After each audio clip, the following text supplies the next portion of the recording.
Dartmoor prison, isolated from the outside world by walls of granite.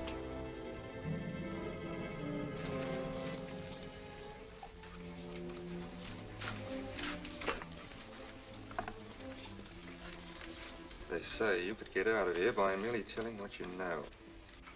You may or may not be another Scotland Yard bloke. But I'll give you the same answer I gave the others. I still have 2 years, 8 months, and 6 days left in which to make musical boxes. That'll be sold at auction for the benefit of this delightful sanctuary. And I intend to serve them.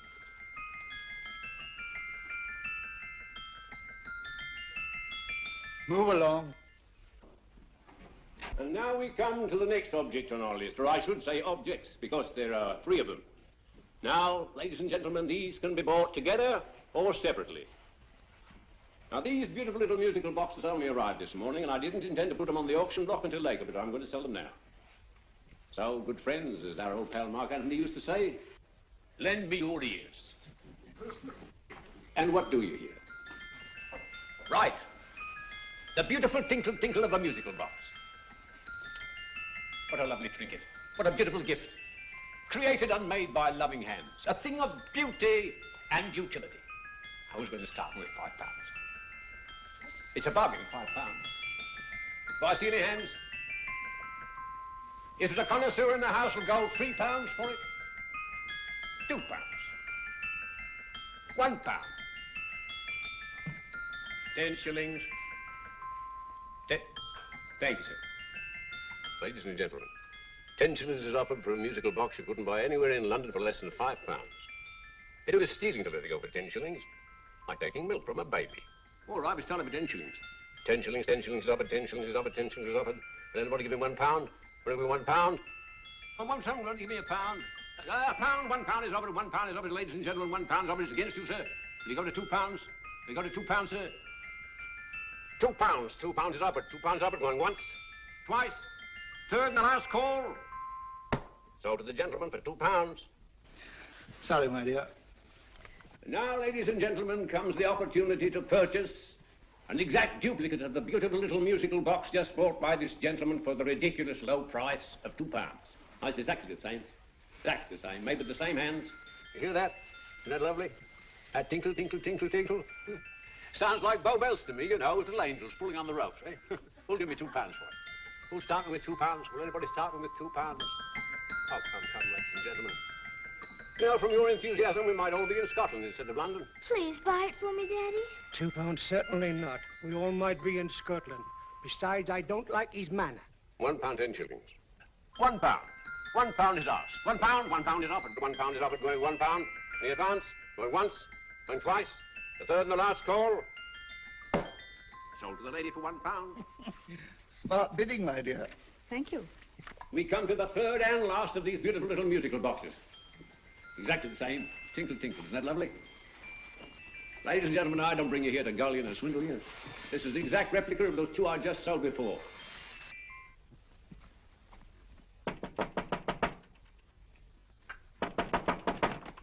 We're closed. But this is extremely important. Come in, sir, come in. I'm sorry to disturb you, but I was unfortunately delayed from arriving in time to bid on certain articles which I was rather anxious to obtain. Oh, perhaps they weren't sold, sir. We are carrying several things over. What might the articles be, sir? 3 identical musical boxes, about so large. Oh, I'm sorry, sir, but they were sold. Pity you weren't here to bid on them. They didn't bring anything like the real value. I'm most anxious to obtain them.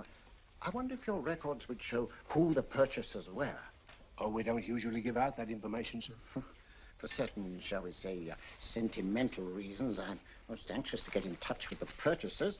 I'd be willing to pay, shall we say, £5. Well, for certain sentimental reasons, sir, we'd be very happy to oblige. Alfred, today's sales. The 3 musical boxes. Musical boxes, oh. Ah, here we are. The first purchased for £2 from Mr. Julian Emery, 52 Portman Square. Write this address down, Alfred. Yes, sir. Second didn't leave any name. Oh, how unfortunate. I think she's a dealer. You see, they don't like us to know where the things are going. On account of the profits. You say the second purchaser was a woman. Can you give me a description of her? Oh, she was a young woman, fairly tall, slender, had a light complexion and dark hair, and she was wearing A grey suit, don't you remember? That's right. She probably runs a gift shop. She paid £1. You say she comes here fairly frequently? No, I didn't say so. But she does, sir. Like as not, she'll come in on Thursday. We have sales on Mondays and Thursdays. Ah. And the third box? The third? Oh, Mr. William Kilgore, 143B Hampton Way. For 10 shillings. Quite a drop from £2. Mr. Kilgore was a Scotchman. Oh. Thank you. You've been most helpful. Oh, thank you, sir. And any time you're passing, drop in. We always have lovely things for sale. How card, sir? Thank you. I'll be back Thursday.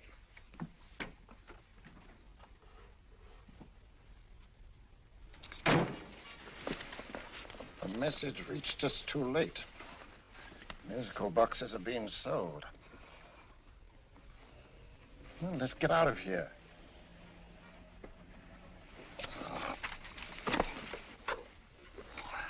Someday you'll go too far. Reaching for a star, you fool. Yet a fool may touch a star, Colonel Cavanaugh, if he but reach high enough. But not possess it as you would. The musical boxes, they've been sold. What a pity for you, my dear Colonel. Is it my fault that the message reached us only an hour ago? Is it my fault that they were sold? You can't hold me responsible for that. Hope for your sake you're right.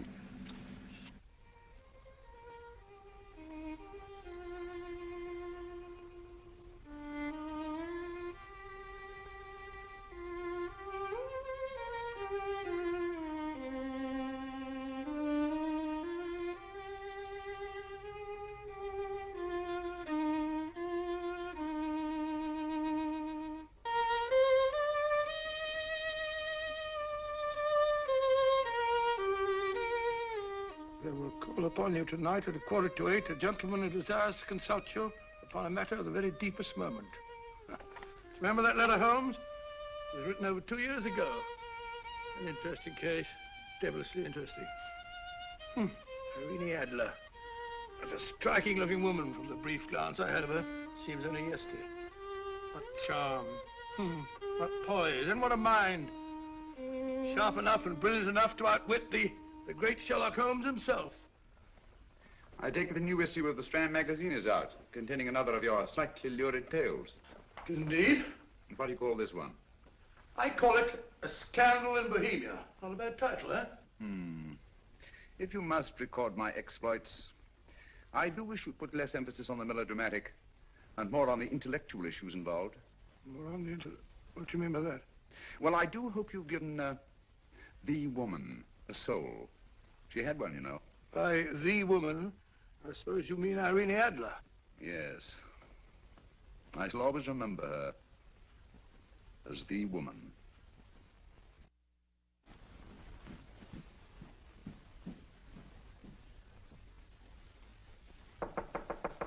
Joanne? I think. That's it, old boy. How are you? How are you, old boy? I haven't seen you for years. I want you to meet my old friend Sherlock Holmes. Holmes, this is Stinky. In other words, Julian Emery. How do you do, Mr. Emery? Watson has often spoken of you. Oh, has he?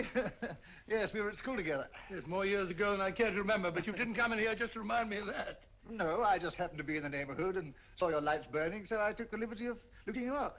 Still writing your mystery stuff? Yes, there's a new one out this week. Good, I never miss them. Oh, good, thanks. I say that bandage makes you look very interesting. Still poking your nose into other people's business as usual? Who hit you? I haven't the foggiest notion. Somebody knocked me on the head in my own living room, and then proceeded to commit the most idiotic burglary you ever heard of. Fellow must have been balmy as a coot. Balmy? Why? Come sit down, old boy. Thanks. Would you like a cup of tea? Huh? Oh, all right. I'll go and tell Mrs. Hudson. Why do you say the robbery was idiotic, Mr. Emery? Oh, simply from the fact that with about £5,000 worth of musical boxes in my living room, the thief, who I caught in the act, made off with one that isn't even worth £5. I gather you're a collector of musical boxes. Yes, I am indeed. Some of them are very beautiful, but not the one that was stolen. The thief evidently grabbed the first thing that came to his hand when he heard me coming into the room. Still, it's rather odd, isn't it, that having disposed of you, he didn't pick up something more valuable. Was there anything unusual about the stolen box? No, nothing at all. No, I picked it up in the south of France, several years ago. You say you have many valuable music boxes, and yet the thief made off with one that isn't worth £5. Sounds like rather an intriguing little problem. Yes, well, I take it that he was just an ordinary petty thief and didn't know the value.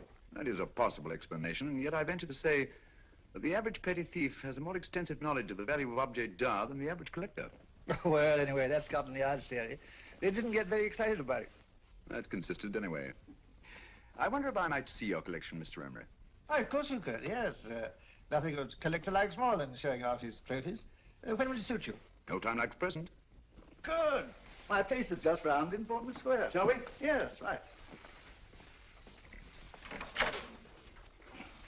Hello? Where are you going? Stinky hasn't had his tea yet. Oh, I'm sorry.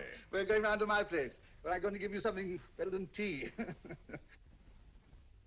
Now, this one was made for Louis XV, and is one of the very few still in existence from that period, and a particularly fine specimen at that. Charming, isn't it? Quite.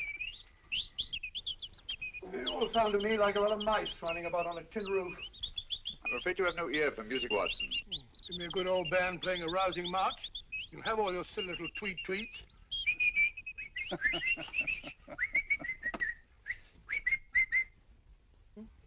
Another room. Is this me?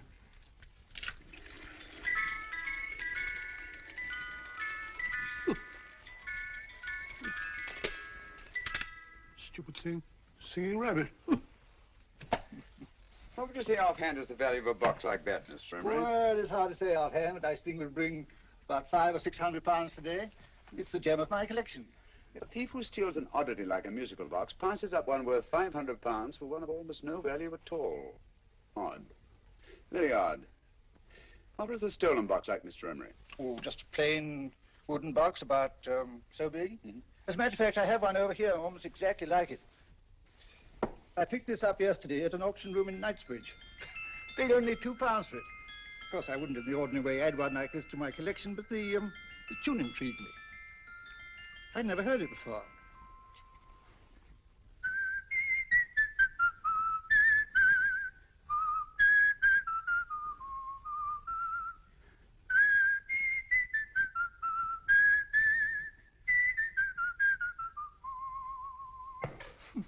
You have a remarkable ear for music, Holmes. Rather an unusual melody. Sit down, Holmes. Thanks.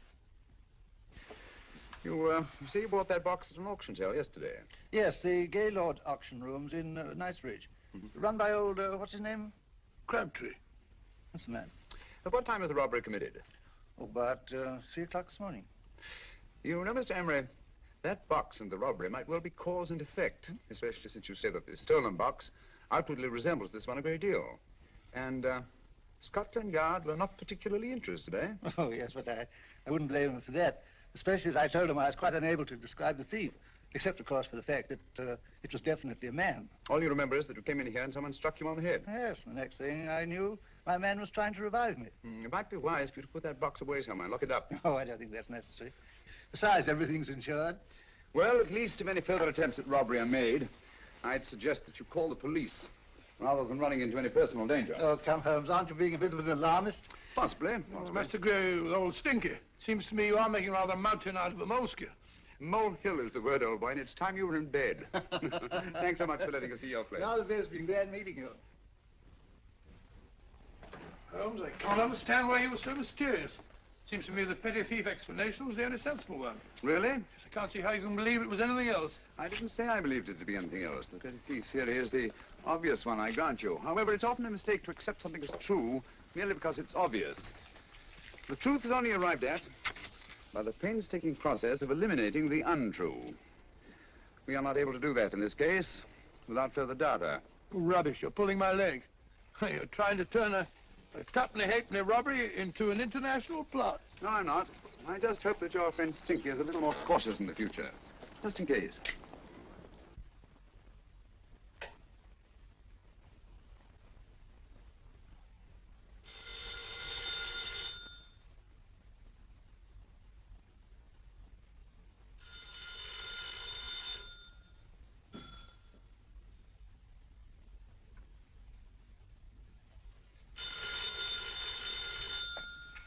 Hello? Yeah? Julian Emery here. Who? Why, of course I remember you, Mrs. Courtney. Yes, you're the one bright spot at that appallingly dull affair of Lady Sanford's. Huh? Of course it isn't too late to come round. Yes, I shall be delighted to give you a drink. I tell you what, come straight up and I'll leave the door unlatched. Right, well, 15 minutes? Good. I shall be counting each moment. No, I mean that, really. Right, goodbye.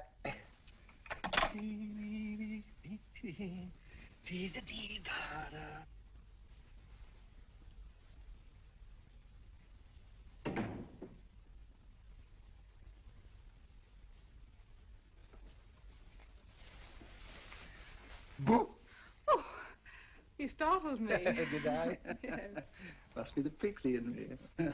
I know I shouldn't have called you so late, but I was at a party just around the corner, and I remembered your invitation to see your collection of musical boxes. My dear Mrs. Courtney, pleasure is all the greater for being so unexpected. My friends call me Hilda. Thanks. Mine call me Stinky. Stinky, how quaint. Oh, what a perfectly wonderful collection of musical boxes. You know, when you told me you had a collection, I had no idea it was so attractive. Yes. They appeal to the ear as well as to the eye. Oh, what a plain little one. Why, it looks just like a country cousin amid all this grandeur. No. You mustn't underestimate the country cousin. Only last night a burglar broke in here, and with all these to choose from, went off with one very much like it. Really? Yes, I don't mind the loss of the box so much, but I do resent this crack on the skull. But it makes you look so interesting. Oh, do you think so? Uh-huh. It's funny, that's what old Fatso said. Fatso? I mean, Dr. Watson. He was here this evening with a friend, Mr. Holmes. He's interested in my collection, too. Sherlock Holmes? Yes. Do you know him? I've heard of him. Yes, he seems to think I'm in some sort of danger. What a haunting tune. It takes me right back to my childhood. Really? You know, it's odd that you should be interested in that particular musical box. Odd? Why? Because Mr. Holmes is also interested in it. He may have been more interested in the tune than in the box. My dear, yes, that's right. I remember now. He whistled it note for note, having heard it only once. Really? He must be a remarkable man. Bit of an alarmist, if you ask me. Don't you believe in warnings? Of course not. Who would want a box like that? I would. You're not serious. Oh, but I am. Well, you put me in a very awkward position. I'm a collector, you know. And the collector buys but never sells. But if the price were high enough... The price has nothing to do with it. It's the principle of the thing. Yes, well, we haven't had our drink. No, thanks. I must be getting along. Must you really? I'm afraid so. You're not walking out on me, are you? My reputation, Stinky. I say, you know, you are an attractive woman. Thanks.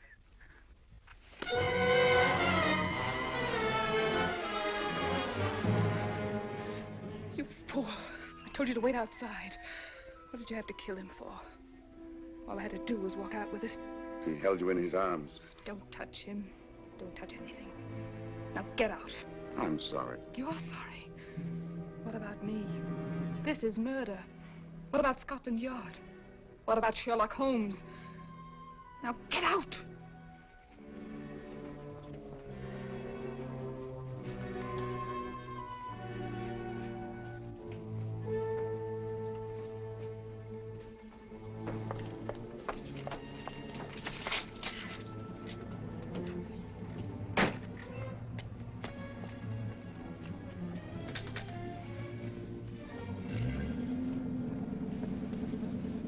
Did you get it?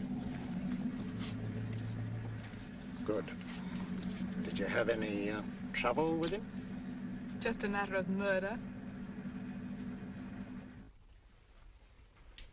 Ah, Mr. Holmes.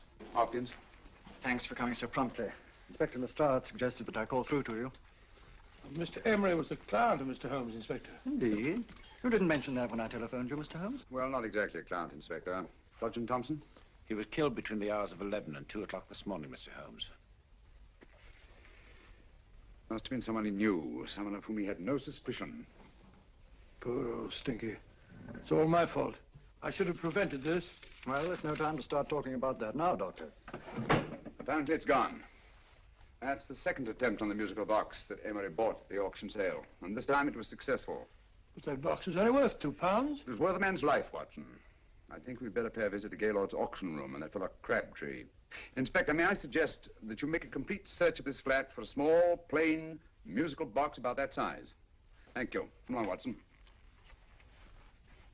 You say the first box went to Mr. Julian Emery. The second to Mr. Kilgore, 143B Hampton Way. And the third to the unidentified young lady who presumably has a shop and lives near Golders Green. That's right, Mr. Holmes. Isn't it rather strange, Mr. Crabtree, that you should have had 3 identical musical boxes all playing the same tune? Where'd they come from? Dartmoor Prison. Dartmoor? Yeah, we get a regular shipment from there every month. The inmates manufacture them. Well, they make all kinds of things, you know, pipe racks, waste paper baskets, musical boxes. Did you happen to notice if anyone showed any particular interest during the auction in the purchasers of these 3 boxes? Oh, come now, Mr. Crabtree. This is very literally a matter of life and death. Well, since you put it that way, Mr. Holmes, there was a gentleman came in here about an hour after closing time, and he was in an awful state, he was. He gave me £5 to tell him where the boxes had gone to. He said they had a sentimental value for him, sir. Expensive sentiment. Can you describe him? He was tall, distinguished looking, and he had grey hair and a moustache. He was quite a gentleman, sir. What was his reaction when you were unable to supply him with the address of the young lady who owned the shop? I told him the young lady usually come back on Thursday. He said he'd come back on Thursday. Now, that's tomorrow. Thank you, Mr. Crabtree. You've been very helpful. Thank you. Come on, Watson. Where are we going now, Holmes? To the home of Mr. Kilgore, the man who bought the 3rd box.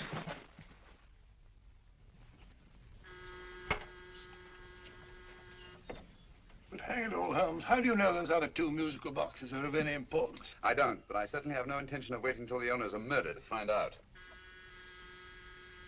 No one at home. I hope that's the explanation. I'll have a look through this window.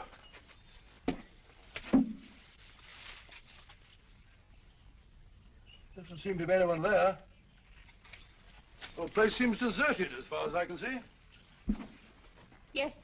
Mr. and Mrs. Kilgore at home? No. When do you expect them? Oh, in an hour or so. There's no use you're hanging about. They don't buy nothing from peddlers. Peddlers? My good woman, this is Mr. Sherlock Holmes. Sherlock Holmes? Oh, go on. Do you mind if we come in and wait? My business is rather urgent. Well, I've got to go out and do my shopping.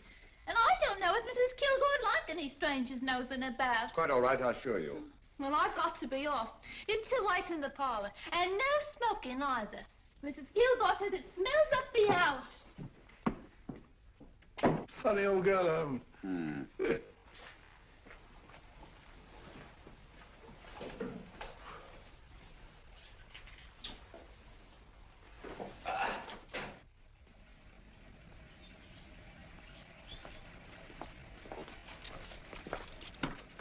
Park Lane. Park Lane? And what would the likes of you be doing in Park Lane? Now, don't worry about the fare, Ducky. If you knows how to get to Park Lane, up it.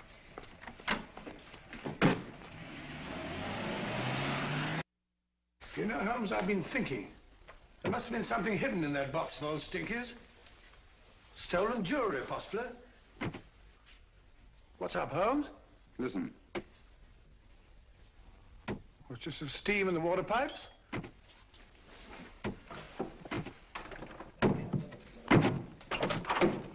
Watson! Great Scott! Come on, Holmes. Get on the chair here. It's all right, my dear. There. Now, don't worry. It's all over. There you are, dear. Don't cry anymore. She tied me up and shut me in the cupboard. I know. She won't come back. Did you show her your new musical box? Yes, she said she wanted to hear it play, and as soon as I showed it to her, she grabbed hold of it. I know. Now, don't worry. Nobody will buy you a new musical box. Yes, my dear, the best one in London. Watson. Oh, what a fool I've been. What do you mean, Holmes? She took the musical box out of this house in that market basket, right under our very noses. Why could the Kilgore charwoman want to take the music box? She isn't the Kilgore charwoman. She's a consummate actress. An extremely clever, unscrupulous woman who will stop at nothing. Take care of the child, will you, Wolf, till our parents get back. Explain everything to them. Of course I will. But, Holmes, where are you going? Somewhere, somehow, I must get to the young lady who bought that 3rd musical box before our opponents find out. I only hope that I won't be too late. Oh, no. No. darling, you mustn't cry anymore. Now, cheer up. Would you like to hear old Uncle make a noise like a duck? Oh,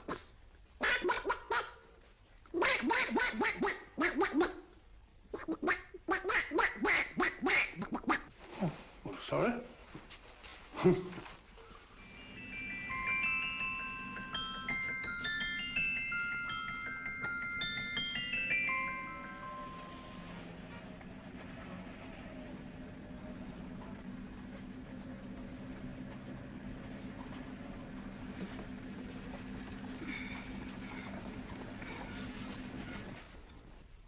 And now, ladies and gentlemen, how much am I offered for this beautiful lace Dresden china figurine? A lady of the French court. Now, this is the genuine article. What a beautiful ornament for your mantelpiece. Or you could use it as a centerpiece on the dining room table. Now, will somebody start me for £10? Will somebody start me for £10? £8? £7? All right, £5 is offered, £5 is offered, £5 is offered, £5, 10, £5, 15, £5, 15. £6 is offered, £6, going once, going twice. The third and the last call will be all done. Sold to the lady from Twickenham for £6. Next, we have a real museum piece, ladies and gentlemen. A fine 19th century doll. The costume an exact replica of the holiday clothes worn by the Hungarian peasant women. Now, ladies and gentlemen, an article like this would cost you from £15 to £20 in a West End shop. I'm not going to ask you anything like that.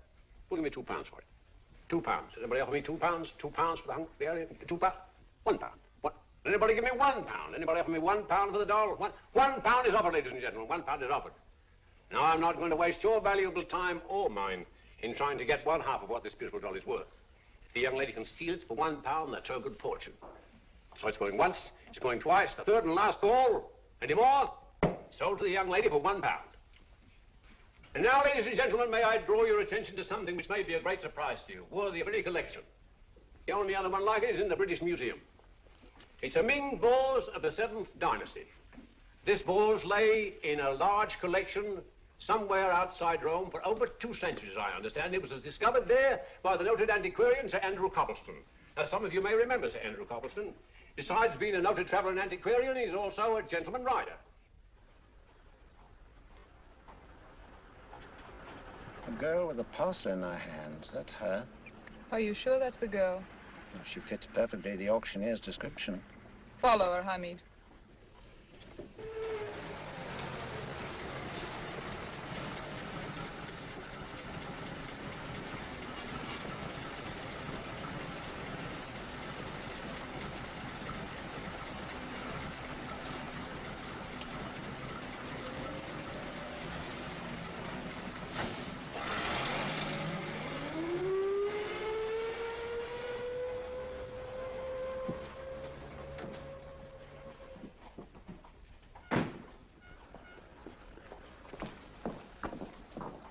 It's lovely, dear. And only £1.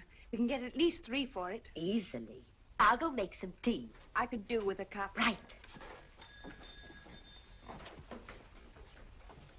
Good afternoon. Good afternoon. I'm looking for a birthday gift for a 7-year-old girl. What would you suggest? We have some lovely dolls. Now, this Hungarian I think she has enough dolls already.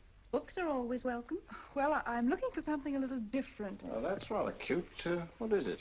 Oh, that's a musical box. Children always love them. And this is an exceptionally nice one. It plays many tunes.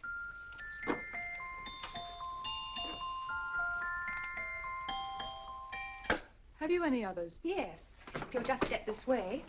I have only 2 left.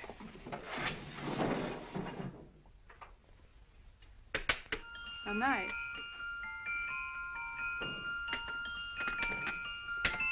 Are you sure this is all you have? I'm sorry. They're rather hard to find, you know. That's our entire allotment. I did have one other, but I sold it earlier this afternoon. But it was only a plain wooden one. It wouldn't have been a very nice gift for a child. Really? Do you happen to know who the purchaser was? Why, yes. He left his card, just in case anyone should inquire for him.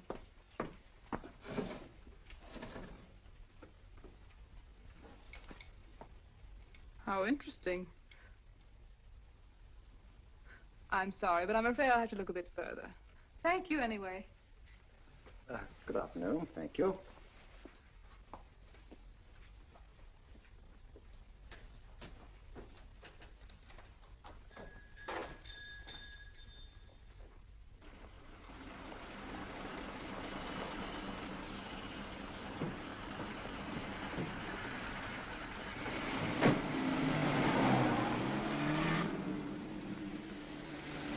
Heavy!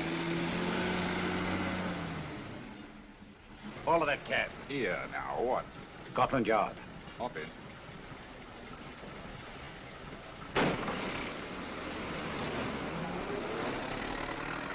Sherlock Holmes. I might have known. We thought we were the hunters, instead of which we're the hunted.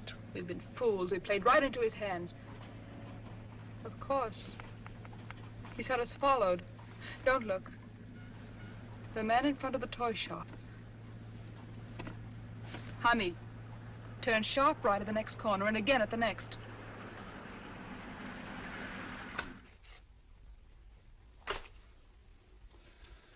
No photograph of her, Commissioner, as I expected. She's not a known criminal. But how do you expect to know if you do find her?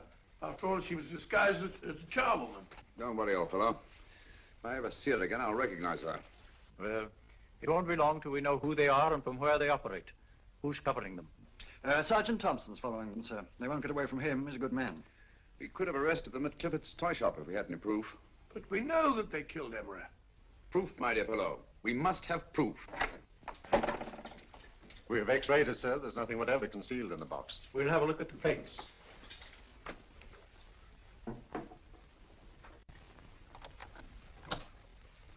There must be some clue. And it's probably so obvious that we've all overlooked it. Seems to me we're up against a bunch of lunatics. Not lunatics, my dear fellow. Extremely astute, cold-blooded murderers. What can these little musical boxes have in them that's so important? Don't forget, they were made in Dartmoor prison. You can smuggle stuff into prison, but not out. You want us to break the box apart, sir, to see if there's anything the x-ray hasn't caught? No, not yet. Do you mind if I take it? Certainly. Thanks.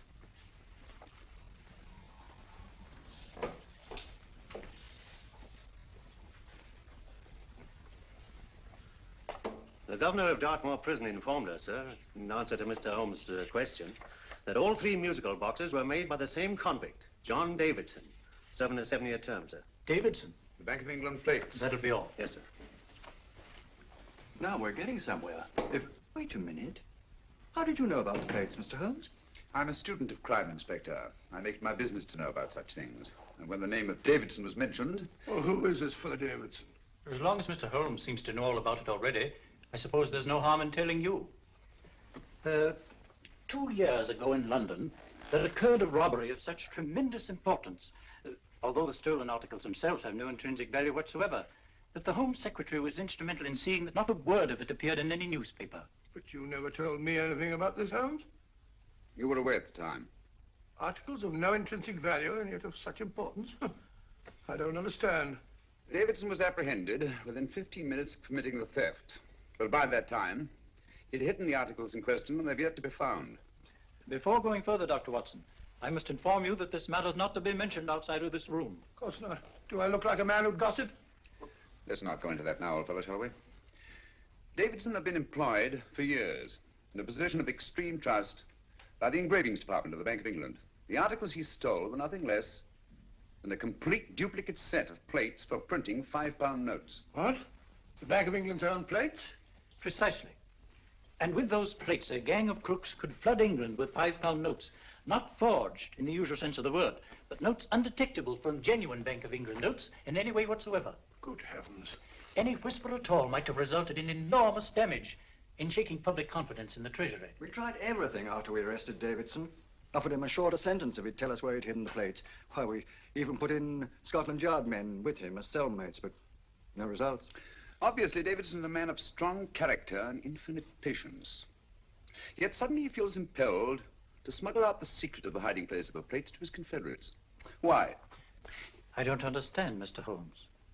Well, for example, has the Bank of England made any plans to radically change the design of the £5 note so that in, say, 7 years from now, notes made from the stolen plates would be worthless? Confidentially, Mr. Holmes, such a move was discussed. But replacing all the £5 notes in circulation would be such a Herculean task that nothing's been done about it as yet. I see. Of course, there is another possible explanation. Davidson didn't have much time to find a hiding place before he was captured. He may be afraid that the plates will be accidentally discovered before he's released. Hence his anxiety to communicate their whereabouts to his confederates as soon as possible. I believe you've hit it, Mr. Holmes. I'm sure that the message is contained in this musical box. Or rather, in all three musical boxes, since possession of all three seems to be essential. Our opponents have 2/3 of the puzzle, we have 1/3. Well, what are you going to do, Holmes? Try to deduce the message from the 1/3 that we have.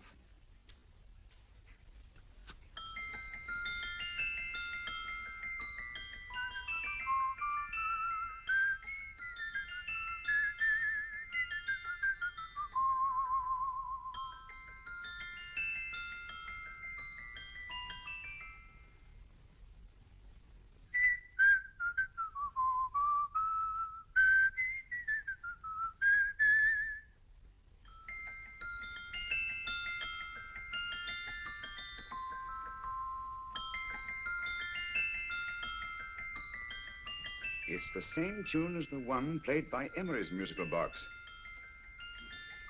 And yet it's different. Sounds the same to me. The tune. Somehow the tune is the key to the mystery. It must be the tune.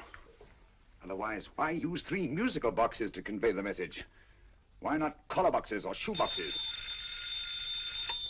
Yes? Oh. It's for you, Inspector. Oh, thank you, sir. Inspector Hopkins speaking. What? Where? Golders Green Station reports they've just found Sergeant Thompson's body. From the tire marks on his clothes, he was apparently run over by a taxi. What an unfortunate accident. Not an accident, my dear fellow. I'm afraid it's murder. Oh, you never know just who you're going to meet when you're walking down a busy London street.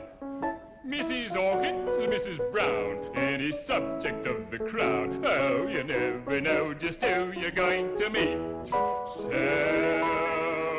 you better hold your topper in your hand, just in case you meet a lady on the Strand. Girls will think you're kind of sweet, and your day will be complete. Oh, you never know just who you're going to meet. Now, a gentleman is judged by his appearance. Yes, a gentleman is judged by how he talks. Now, he's much better off when he's acting like a toff, especially if he's taking him a walk. What on earth is this outlandish place? A rendezvous for actors. Actors? Buskers, old boy. You've seen them 1,000 times. Actors who entertain the queues, waiting outside theaters. You never know just who you're going to meet when you're walking down a busy London street. So you better wear your best, advertise to look your best, 'cause you never know just who you're going to meet. So you better keep your manners right in view, just in case a lady gives a how do you do. Keep your trousers in a pleat, shine your shoes and keep them neat, 'cause you never know just who you're going to meet. Blimey. Mr. Holmes. How are you, Joe? Never met him. And yourself? Fine, thank you. I want you to meet a friend of mine, Dr. Watson, Joe's sister. Oh, well, any friend of Mr. Holmes is a friend of mine. Hi, Joe. He did me a good turn once that I'll never forget. Yes, I cleared Joe of a most unpleasant charge. Murder, no less. Oh, really? By proving to the satisfaction of the police that he was busy at the time blowing open someone's safe. That's right, Governor. Good gracious me. Joe, now you can help me. Come on, buzz off, buzz off. Come on, up it, up it. Can't a gentleman have some peace and quiet around here? And you too. There you are, Mr. Holmes. Now we can have some peace and quiet around here. Thank you, Joe. There's £5 in this for you. Well, I wouldn't want to take it on myself, sir. But I can get somebody to do it for you for half of that. You don't know what the job is yet. For £5? Murder, ain't it? What? No, Joe, not murder, just music. I want you to identify a song for me. Oh, there ain't a song that's been written that I don't know. That's why I came to you. Of course, the violin is more my instrument, but, oh, well, here we go. Now, listen to this, Joe.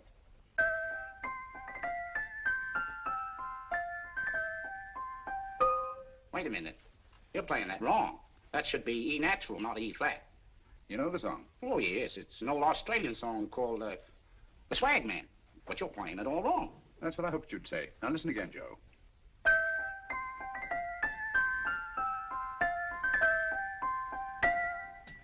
That's the same tune, all right. But you're making different mistakes than you did the first time. No, not mistakes, Joe. Call them variations. Here, play the song for me, will you, the way it's written.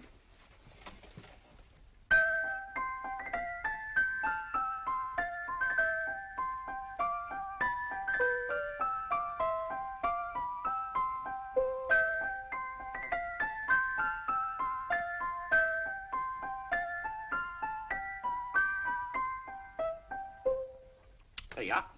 Thank you, Joe. What's it mean, Holmes? Are you onto something? Perhaps. I don't know yet. It's probably a code of some sort. Joe,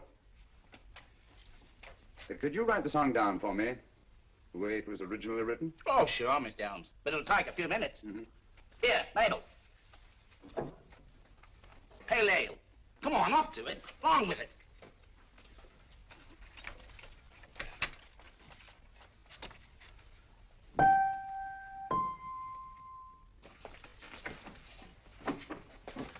Well, obviously it isn't the lyrics. No combination of those words made any sense at all. The variations in the way Emery's musical box played the tune are different from the variations in the one we have. You sure? Quite.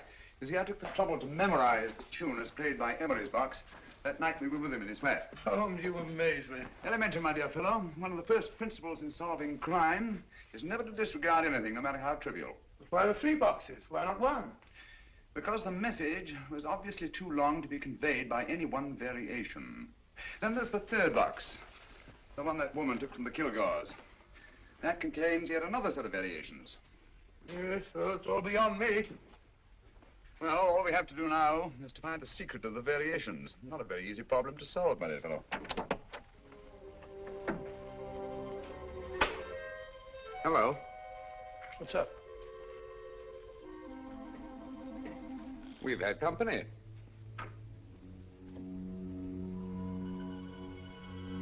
I say, this is outrageous. Ask Mrs. Hudson to come in here, will you? Right.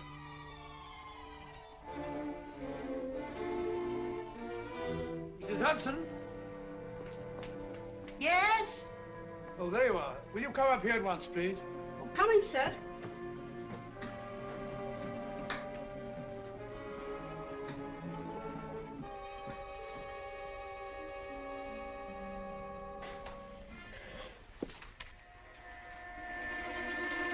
Mercy me, Mr. Holmes.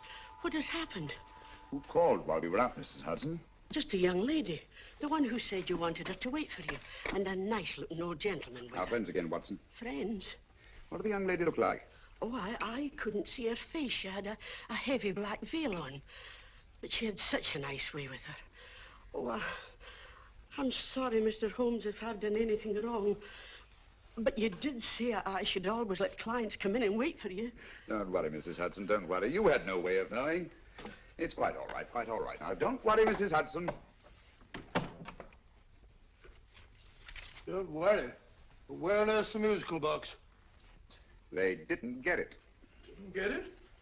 Where is it? It's in your hand. Huh? That biscuit jar. Take the biscuits off the top. Now put your hand inside, and you'll find the music box. Well done, Holmes. Well done. Amazing.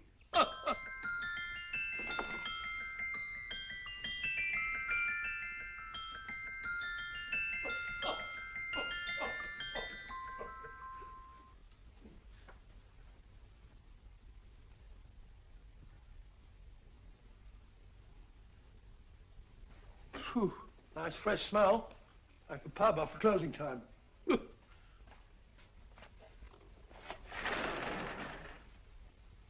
I say, Holmes, What? it's morning. Allow me to congratulate you on a brilliant bit of deduction.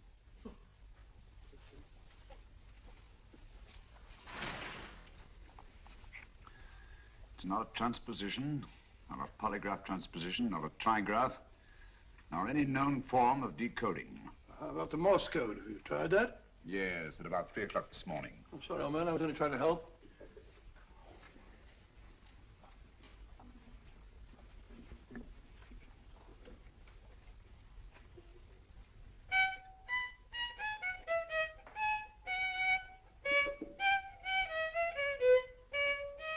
Oh, do me a favor.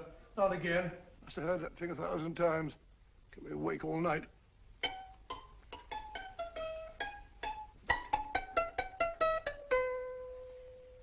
Not a very distinguished composition, I grant you. You know perfectly well I don't know one tune from the other. When I was a kid, my people tried to have me taught the piano. I've always felt sorry for that old teacher of mine. The poor old girl finally reached the point of numbering the keys for me. 1, 2, 3, 4. Even then, I never progressed beyond... Numbering the keys, Watson. The 19th key of the keyboard is the 19th letter of the alphabet. S. Here. Write this down when I give it to you, old fellow, will you? The first altered note. Write S first. Now, the 8th key is H. The 5th key, E. The 12th key, L. The 6th key, F. S-H-E-L-F. Shelf. Your piano lessons were not in vain, old fellow. You've solved it. Thank you. Oh, thanks, Owen. Hold it. We now have 2/3 of the message. Behind books, third shelf, secretary, Dr. S. Presumably, these are the first and second portions of the message. And this gang has the first and third parts of it. Precisely. Then it's a stalemate? Yes, Commissioner, but we can't leave it like that. There's no doubt in my mind that they will try to secure our third of the message that's missing. Well, I assume you've taken every precaution to guard the Clifford music. Oh, yes, it's carefully hidden at Baker Street with Dr. Watson on guard. However, I'm reasonably certain that, difficult as it may be, we can find the plates even without the missing part of the message. Behind books, third shelf, secretary, Dr. S. Well, outside of the fact that Davidson hid the Bank of England plate somewhere in London, Mr. Holmes, I don't see that we've progressed at all. Allow me to point out to you, sir, the key words, Dr. S. It looks as if the plates were hidden in the house of the doctor. Whether S stands for his first or last initial remains to be determined by a process of elimination. Well, there must be 10,000 doctors in London with S for a first or last initial. Precisely. And every one of them will have to be questioned in person. That's why I say this is a task for Scotland Yard. It's a task, all right. But Scotland Yard has searched worse haystacks and found a needle. Well, for the time being, I'll leave the matter in your hands, gentlemen. We'll call you if and when we get a lead on our mysterious Dr. S. Thank you. In the meantime, I intend to follow up a little clue concerning a cigarette.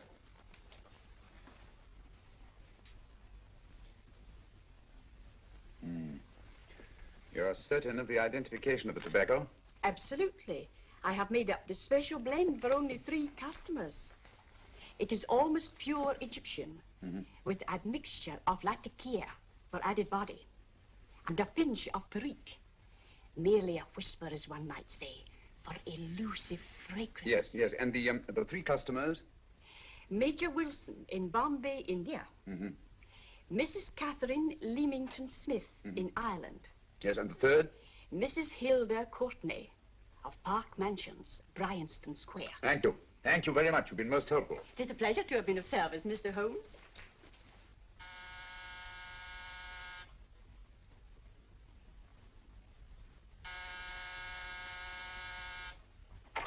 Yes? Mrs. Courtney? Yes.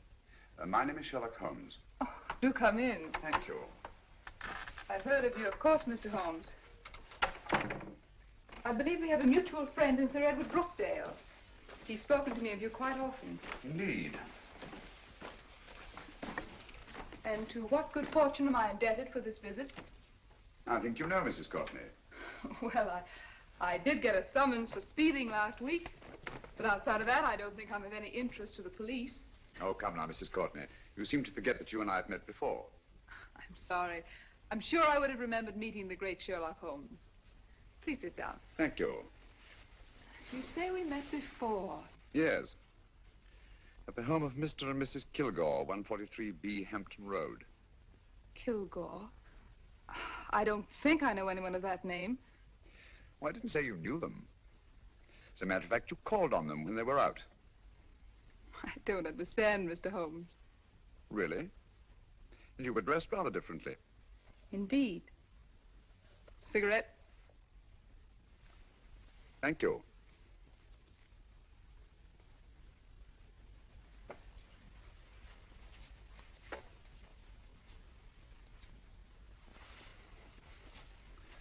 Thank you. You know, Mrs. Courtney, people generally forget, in assuming a disguise, that the shape of the ear is an almost infallible means of recognition and identification to the trained eye. Evidently, you've mistaken me for someone else. Oh, no, not at all. Though naturally, I expected your denial. But when you paid your visit to my rooms at Baker Street, you carelessly left behind another identification. They're, identical, aren't they? Yes, I must admit they are. You see, Mr. Holmes, to catch one as clever as you, I had to use a very special lure.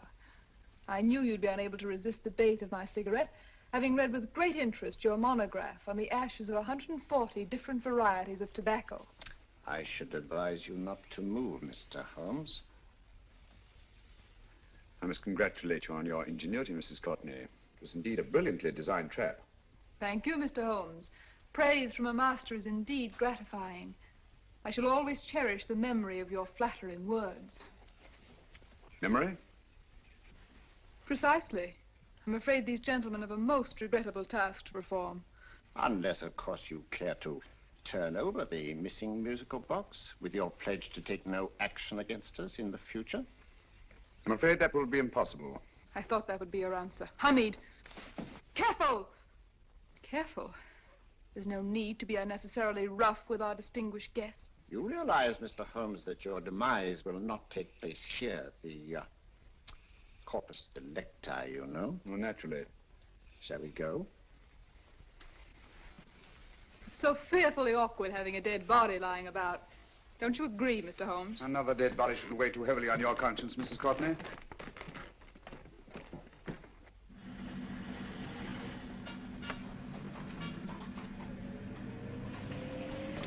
Do you mind if I have a cigarette?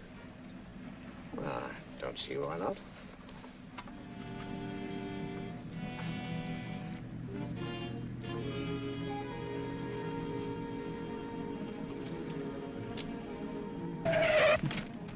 Be careful, Hamid. It's the brakes, they bind. Thank you, Colonel Kavanagh. It's very considerate of you.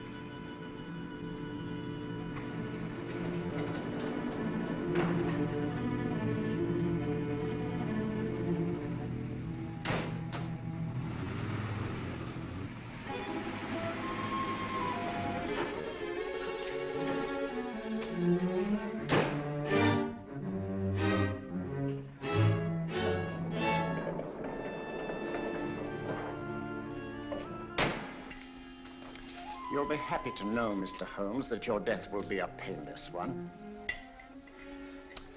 Hamid, attach this to the motor of the taxi.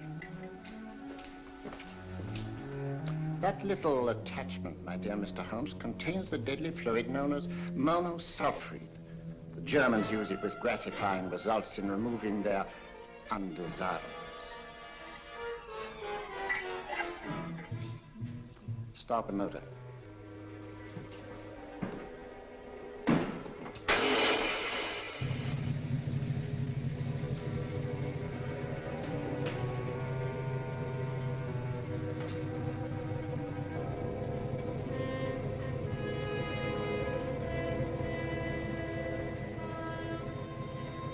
Tape his mouth.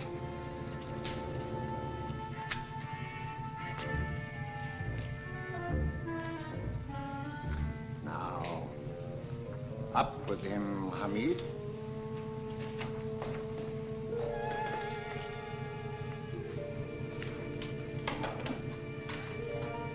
You find yourself like Muhammad's coffin, Mr. Holmes, suspended between heaven and earth.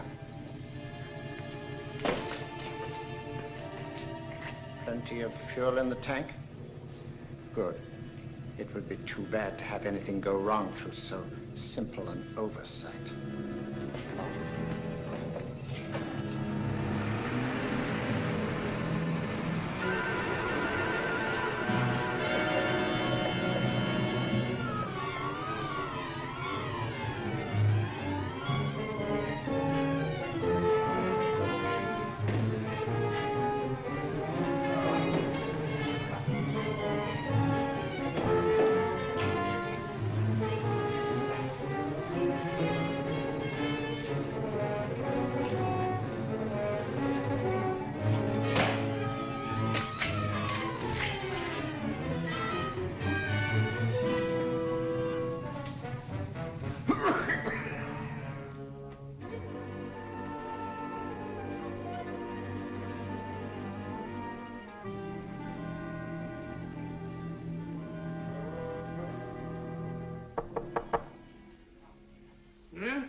Good afternoon. Mr. Sherlock Holmes? No, I'm Dr. Watson. Oh, of course, Dr. Watson. How stupid of me. Oh, so, this is stupid of me. Won't you come in? Well, I really came to see Mr. Holmes. Oh, I'm afraid he's out. I don't know when he'll be back. Perhaps there's something I can do. Won't you sit down? Thank you. You know, Sherlock Holmes and I have been engaged on a great many cases. Oh, really? Yes, indeed. As a matter of fact, this very moment, we're involved in one of the most baffling... Oh, well, won't you tell me your trouble, and I may be able to help you. That's very kind of you, Dr. Watson. Perhaps if I wouldn't be imposing too much. Imposing? Oh, there's no imposition. No imposition at all. A pleasure, I assure you. Now, tell me all about it, Miss Williams. Mrs. Williams. I live in Surrey, Dr. Watson, and I've come up to London in sheer desperation. My only sister has disappeared, and the local police seem utterly unable to find her. Well, Holmes and I solved a case exactly like that once. Very interesting, as far as I remember. I call it the adventure of the solitary cyclist. Oh, sorry. Now I come to think of it, it wasn't so very similar. Entirely different. I don't think what I was saying. Where were we? She's only 17, Dr. Watson, and until she disappeared last Thursday, she seemed to be in the best of spirits. Possibly a romantic entanglement? Oh, no, nothing of the sort. She left no note, didn't even pack a bag, no explanation. She just started to walk to the village from our house in broad daylight and simply vanished from the face of the earth. Oh, there. Might I have a glass of water? Please, a glass of water. I want 1 minute.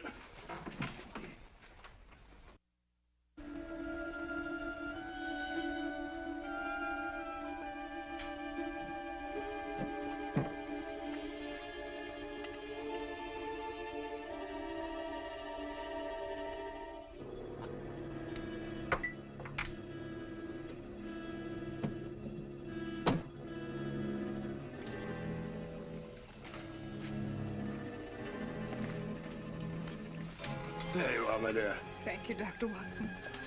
No, you're not to cry anymore. You must pull yourself together. Oh, I feel much better already knowing that you're going to help me. Oh, Dr. Watson, look! Good heavens! Oh. Get through the fire brigade, quickly! Haven't you a fire extinguisher? By George, we have in the kitchen.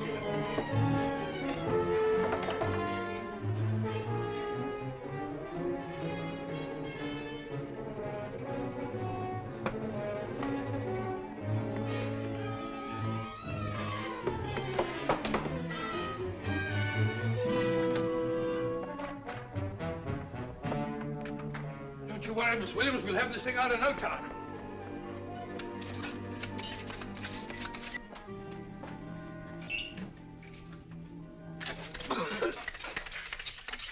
Ah, that's got it.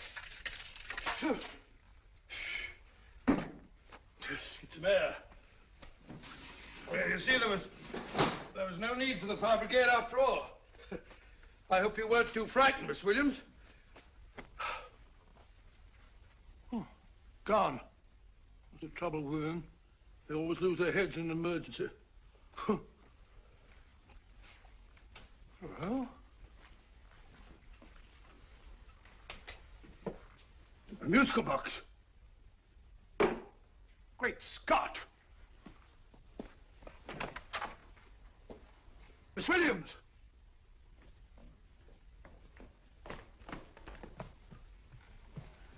Well? Good. And Holmes? By now, Mr. Holmes has no doubt exchanged his violin for a harp. Always assuming that heaven is his destination. And now that we have the missing musical box.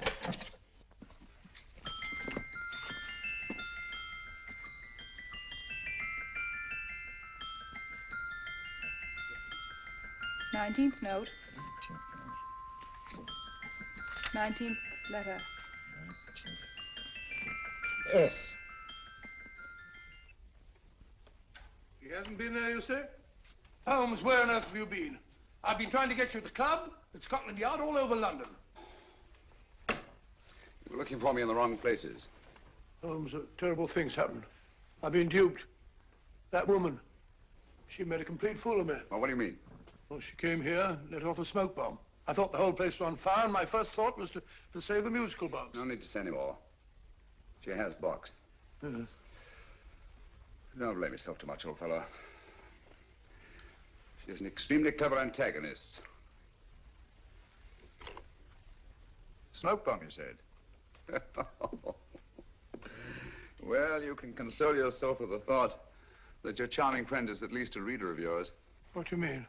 If I remember correctly, you wrote about my little experiment with smoke and the cry of fire in a story you entitled A Scandal in Bohemia, which has just appeared in the Strand magazine. All right, old boy. Don't rub it in. Well, it may cheer you up to know that you made a fool of me, too.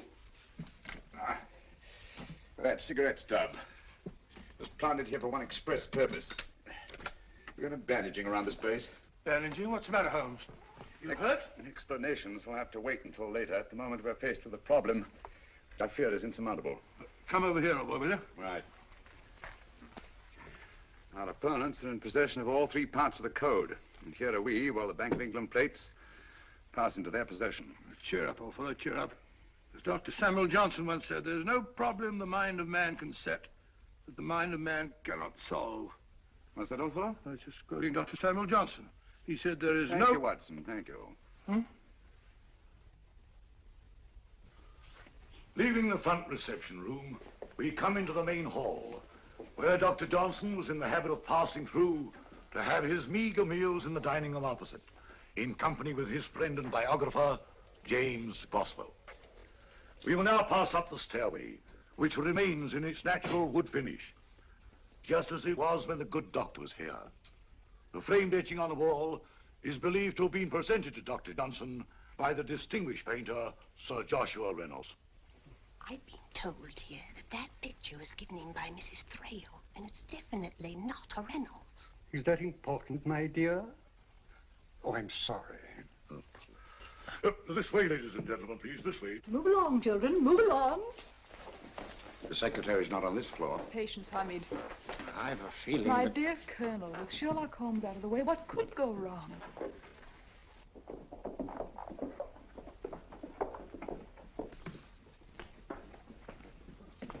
And here we have the Garrett Library, in which Dr. Johnson wrote his famous dictionary, and in which you will see also many of the great man's books and other items of interest. Step forward, ladies and gentlemen, please, step forward. Standing in the corner is the secretary, which contains many of the original works by the literary genius. On this table, Dr. Johnson's cat, Hodge, used to sleep while his master worked. A strange thing about this cat, ladies and gentlemen, was its love of oysters. They do say that the dear doctor often went hungry to find the cat that delicacy. What a pity. Now we will visit the grey room, which is immediately below us, in which you will see the very bed in which Dr. Johnson died. What did he die of? Gout. Just gout. This way, ladies and gentlemen. Mind the steps, please.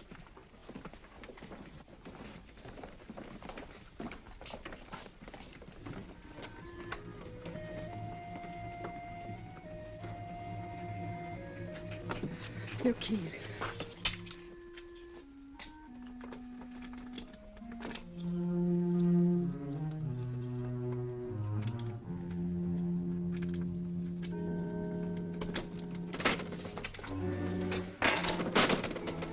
Third shelf up.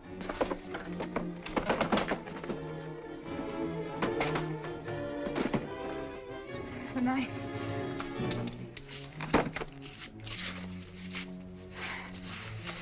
Gentlemen, the Bank of England plates. Well, Mrs. Courtney, so we meet again. No, I shouldn't do that if I were you, Colonel Kavanaugh.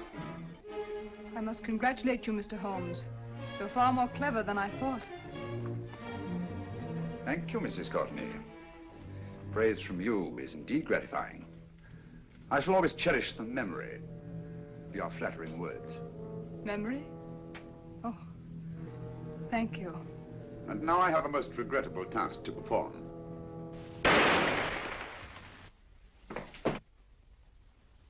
Holmes! Coming, Holmes! Holmes, you all right? Perfectly, thank you, old fellow, but I think this gentleman on the floor requires some medical attention. We must see that he looks his best, you know, when he's hanged. Take them in charge.